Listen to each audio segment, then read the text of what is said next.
Good morning students. आज हम लोग क्लास 6 साइंस में जो टॉपिक बचा हुआ है सिल्क कोर हेम्प फ्लैक्स, ये टॉपिक्स आज करेंगे। ठीक है, इसमें देखें पहला है सिल्क है तो सिल्क में देखेंगे सिल्क क्या है बेटा। सिल्क वर्म के द्वारा प्राप्त होने वाला थ्रेड है। ठीक है, प्राप्त होने वाला थ्रेड है जिसका उपयोग हम सिल्क के वस्त्रों को बनाने में करते हैं।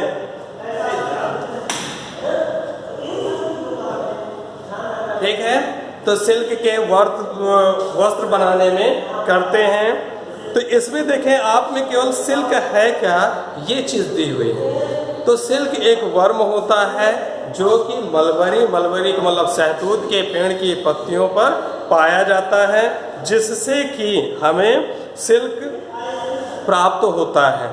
इसमें देखिए बेटा इसकी कुछ लाइफ साइकिल्स होती हैं, मतलब इसका जीवन काल होता है। जैसे सबसे पहले जो फीमेल सिल्क होती है, सिल्क वर्म होता है, वो अंडे eggs are lays by the female silk moth. Eggs lays करता है, उसकी हैचिंग होती है, हैचिंग होने से उसमें से कैटरपिलर निकलता है। That caterpillar eat much more amount of the mulberry leaves. ये बहुत ज़्यादा मात्रा में मलबरी लीव्स को ईट करता है, खाता है, और खाने के बाद वो लार्वल स्टेज में कन्वर्ट हो जाता है या बदल जाता है। That larval stage after 27 days it stop the feeding ये स्टॉप कर देता है and it form a spinning of a cocoon, और ये अपने चारों तरफ एक कोकून बनाने लगता है, कोकून बनाता है। कोकून से क्या होता है कि after some time it converted into pupa.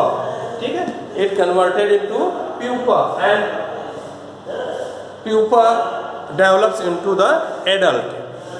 When we collect that cocoons and warm in hot water, then the worm died off or loosen the thread of the silk. That thread are collected by the persons. Okay, ठीक है, वो thread लोगों के द्वारा collect कर लिया जाता है और उस थ्रेड को डिफरेंट टाइप्स के डिफरेंट कलर्स में डाइस करके हम या वीवर्स उसे सिल्क के क्लॉथ बनाने में उपयोग करते हैं। ठीक है, यहाँ पर देखें आपका है the silk moth lives in mulberry plants. The silk worm secrete a unbroken fibre cocoon around itself. This cocoon is boiled up. इस कोकून को हम बॉयल करके सिल्क वर्म से सिल्क थ्रेड प्राप्त कर लेते हैं। अब द प्रोसेसिंग ऑफ ऑल, एक तरीके से हम कह दें कि सिल्क को प्राप्त करने के प्रोसेस को हम क्या कहते हैं, सेरीकल्चर, या सिल्क वर्म को पालने के प्रोसेस को हम क्या कहते हैं, सेरीकल्चर कहते हैं। ठीक है, तो ये कभी कभी पूछा जाता है the production of the silk is called sericulture. Silk is a costly fabric. ये सबसे कॉस्टली थ्रेड होता है और बहुत ही इसकी ज़्यादा स्ट्रेंथ होती है।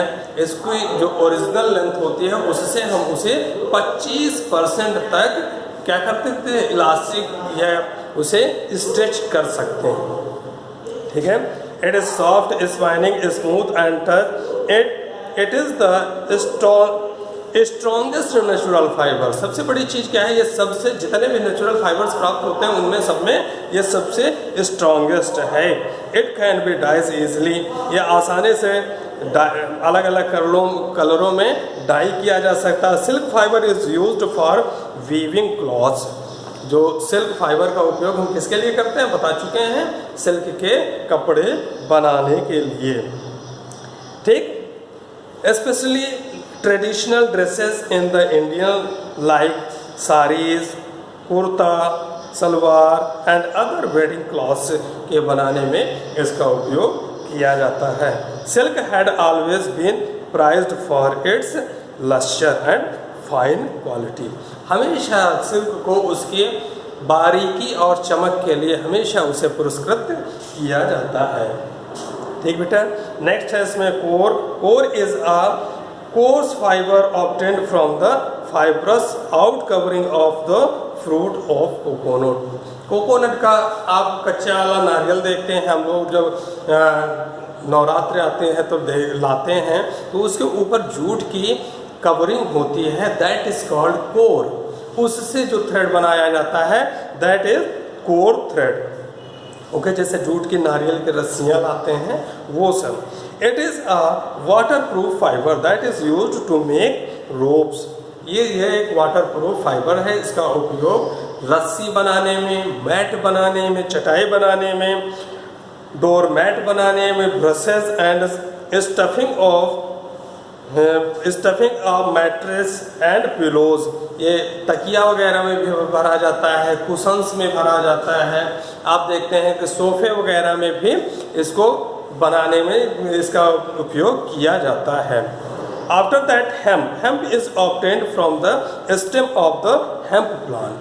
हेम्प जो है वो हेम्प प्लांट के स्टेम से ऑब्टेन्ड किया जाता है। It is used to make rope, carpets, net and clothes. इसका भी उपयोग रस्सी बनाने में, कारपेट बनाने में, नेट बनाने में, जाल बनाने में, या इसके क्लॉथ से भी बनाए जाते हैं, कपड़े भी बनाए जाते हैं बेटा। फ्लैक्स है एक चीज, नेक्स्ट है फ्लैक्स। फ्लैक्स क्या है? लाइनर फाइब्रिक्स है। Liner fabrics is made from the fibre obtained from the stem of the flax plant. ये फ्लैक्स जो है ये लाइनर फाइबर होता है, ये फ्लैक्स प्लांट से ऑब्टेन्ड किया जाता है। It is use in the production of rope and high quality paper. इसका उपयोग किया जाता है रस्सी बनाने में और अच्छी क्वालिटी के पेपर बनाने में फ्लैक्स का उपयोग किया जाता है। फिर देखते हैं बेटा, ये तो अभी हम लोग पढ़ रहे थे natural fibres. After that synthetic fibre है nylon. It is the synthetic fibre introducing in 1938 when nylon stocking first appeared. 1938 में नायलॉन पहली बार हमें मार्केट में दिखा। It is quite strong. ये बहुत ही मजबूत होता। नायलॉन की रस्सियाँ वगैरह लाते हैं, आप देखते होंगे, खींचते हैं तो उनमें बहुत ज़्यादा मजबूती होती है। ठीक है। At weight less than any other.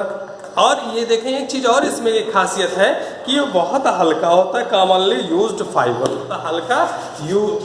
हल्का फाइबर है जो कि ज़्यादा मात्रा में यूज़ किया जाता है। Nylon fibre is smooth, non absorbent,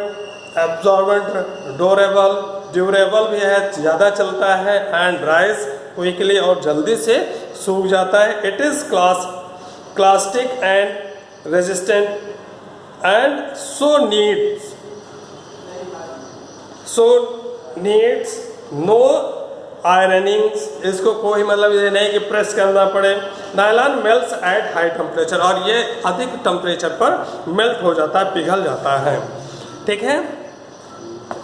acrylic एक फाइबर है, ये भी सिंथेटिक फाइबर है। It is used in making clothes and carpets. इसका उपयोग क्लॉथ्स एंड कारपेट बनाने में किया जाता है।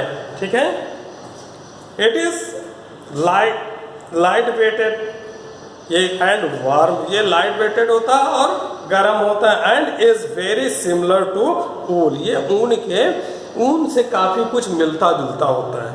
नेक्स्ट है polyester. It is a synthetic fibre produced chiefly by the reaction of dibasic acids with dihydric alcohols. ये डाइबेसिक एसिड्स और डाइहाइड्रिक अल्कोहल्स के रिएक्शन के द्वारा उत्पन्न किया जाता है। पॉलिएस्टर के आप देखते होंगे कपड़े वगैरह भी मिलते हैं। It is a strong fibre resistant to crease, ये क्रीज रेजिस्टेंट होता है, एंड दस कीपिंग इट्स शेप, और जिसके कारण यह अपने शेप को बनाए रखता है। Polyester is strong, light and weather resistant.